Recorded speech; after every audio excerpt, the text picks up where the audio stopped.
We're first-time grandparents, and I couldn't be happier with Retract-A-Gate's solution to baby-proofing my house.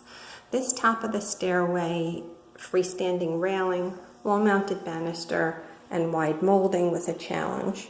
I emailed Retract-A-Gate the dimensions and photos, and they recommended using their stairway bracket.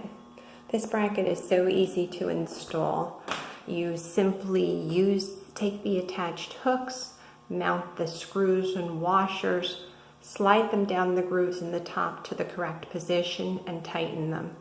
You then use the included heavy-duty zip ties, which conform to the shape of the Newel post, and in a very short time, your gate bracket is mounted.